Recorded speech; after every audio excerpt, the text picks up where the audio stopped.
ప్రపంచంలో అతిపెద్ద పార్టీ అయినటువంటి భారతీయ జనతా పార్టీలో సభ్యులుగా చేరుతున్నటువంటి శ్రీ రాజగోపాల్ రెడ్డి గారు, అదేవిధంగా ఈరోజు ఎమ్మెల్యే పదవిని తృణప్రాయంగా త్యాగం చేసి దేశం కోసం, ఈరోజు తెలంగాణ రాష్ట్ర కోసం, తెలంగాణ ప్రజల ఆత్మ గౌరవం కోసం రాజీనామా చేసినటువంటి రాజగోపాల్ రెడ్డి గారు, గౌరవ పార్లమెంట్ సభ్యులు డాక్టర్ లక్ష్మణ్ గారు, వేదిక మీద ఉన్నటువంటి పెద్దలు, సోదరిమణులారా, ఈరోజు నేను ఒకటే మనవి చేస్తా ఉన్నాను. నిన్న ముఖ్యమంత్రి గారు మాట్లాడుతూ అమిత్ షా గారు ఎందుకు వస్తున్నారో అడగండి అంటున్నారు. అయ్యా కేసీఆర్ గారు, ఈ రాష్ట్రంలో, తెలంగాణ రాష్ట్రంలో కేసీఆర్ యొక్క కుటుంబ పాలనకు చరమగీతం పాడడం కోసం, కేసీఆర్ అవినీతి పాలనకు చరమగీతం పాడడం కోసం, కేసీఆర్ పాలన నుంచి, కేసీఆర్ కుటుంబం నుంచి తెలంగాణ ప్రజలను విముక్తి చేయడం కోసం, అదేవిధంగా భారతీయ జనతా పార్టీ చేపడుతున్నటువంటి ఈ యొక్క ఎన్నికల్లో భారతీయ జనతా పార్టీ అభ్యర్థిని ఈ ఎన్నికల్లో విజయం సాధించడం కోసం వస్తా ఉన్నారు. కోటి ఆశలతో తెలంగాణ సాధన కోసం పోరాటం చేసి తెలంగాణ సాధించిన తర్వాత ఈరోజు తెలంగాణను కల్వకుంట్ల కుటుంబం తన కబంధ హస్తాల్లో పెట్టుకున్నది. తెలంగాణ తల్లిని విముక్తి చేయడం కోసం ఈరోజు అమిత్ షా గారు నల్గొండకు వచ్చారు. వారు అడుగుతా ఉన్నారు, మునుగోడకు భారతీయ జనతా పార్టీ ఏం చేసిందో. అయ్యా కేసీఆర్ గారు, ఇక్కడ ఫ్లోరైడ్ వాటర్ సమస్య పరిష్కారం కోసం తెలంగాణలో ఉన్నటువంటి సుమారు 1000 గ్రామాలకు నరేంద్ర మోడీ గారు ప్రభుత్వం 700 కోట్ల రూపాయలు ఇస్తే అందులో 698 కోట్ల రూపాయలు ఖర్చయినాయి. భారతీయ జనతా పార్టీ మునుగోడుకి ఏం చేసిందని ప్రశ్నిస్తారా? ఈరోజు ఒకటే మనవి చేస్తా ఉన్నాను, నేను ఎక్కువసేపు మాట్లాడాను. వారు చెప్పారు, ఆయన గోకకున్నా నేను గోక్తానని.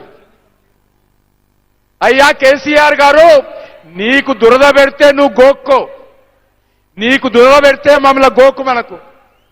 నేను ఈరోజు మనవి చేస్తా ఉన్నాను, ఈడీ గురించి మాట్లాడాడు, సిబిఐ గురించి మాట్లాడాడు.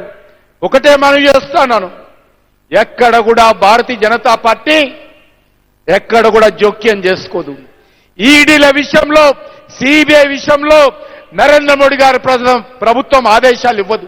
ఎవరైతే అవినీతికి పాల్పడతారో, ఎవరైతే అక్రమాలకు పాల్పడతారో వాళ్ళకే భయపడతారు తప్ప ఈడీల గురించి మిగతా వాళ్ళు భయపడాల్సిన అవసరం లేదు. ఆయన ఒకటే చెప్పాడు. ఈరోజు నేను ఈ సందర్భంగా మనవిస్తున్నాను, మీరు పదే పదే అవినీతి దర్యాప్తు సంస్థల గురించి మాట్లాడుతూ ఉన్నారు. నువ్వు పొరపాటు చేయకపోతే ఎందుకు భయపడుతున్నావో చెప్పాల్సినటువంటి అవసరం ఉంది. ఈ సందర్భంగా నేను కోరుతా ఉన్నాను, అనేక రకాలుగా గౌరవ ముఖ్యమంత్రి గారు మాట్లాడారు. తప్పకుండా ప్రతి మాటకు జవాబు చెప్తాం.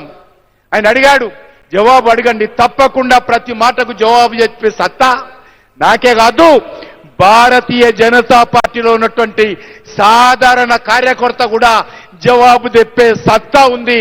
ఈ సందర్భంగా నేను మనవి చేస్తూ, ప్రపంచంలో అతిపెద్ద పార్టీ అయినటువంటి భారతీయ జనతా పార్టీలో ఈరోజు భారతీయ జనతా పార్టీ కుటుంబ సభ్యుడిలో ఈరోజు సభ్యులుగా చేసినటువంటి కోమటిరెడ్డి రాజగోపాల్ రెడ్డి గారికి స్వాగతం పలుకుతూ నిన్న కేసీఆర్ గారు మీటింగ్ పెట్టారు. నేను ఒక్కటే అడుగుతున్నాను, కేసీఆర్ గారు నిన్న మీటింగ్ ఎందుకు పెట్టారు? ఈరోజు మేము పెట్టడానికి కారణం ఉంది. ఇక్కడ ఎమ్మెల్యేగా ఉన్నటువంటి రాజగోపాల్ రెడ్డి గారు కేసీఆర్ యొక్క కుటుంబ పాలనకు చరమగీతం పాడడం కోసము వారు రాజీనామా చేసి భారతీయ జనతా పార్టీలో చేరుతున్న సందర్భంగా రాజగోపాల్ రెడ్డి గారిని బీజేపీలో చేర్చుకోవడం కోసం బీజేపీ మీటింగ్ పెట్టింది. అమిత్ షా గారు వచ్చారు. నిన్న మీరు మీటింగ్ ఎందుకు పెట్టండో చెప్పండి.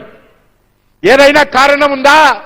అకారణంగా మీటింగ్ పెట్టి ఈరోజు భారతీయ జనతా పార్టీని విమర్శిస్తే ప్రతి మాటకు నేను జవాబు చెప్పాల్సిన అవసరం లేదు.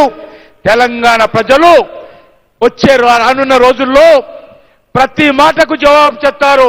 మీ యొక్క కల్వకుంట్ల కుటుంబ పరిపాలన నుంచి విముక్తి కావడం కోసం ప్రతి తెలంగాణ బిడ్డ మీకు బుద్ధి చెప్తాడు. ఇదే మునుగోడు ప్రజలు టీఆర్ఎస్ పార్టీని వచ్చే ఎన్నికల్లో ఉప ఎన్నికలు ఎన్నడొచ్చినా కూడా ఇదే గడ్డ మీద టీఆర్ఎస్ పార్టీకి పాతర వేయాలని నేను మునుగోడు ప్రజలను కోరుకుంటూ సెలవు తీసుకుంటున్నాను.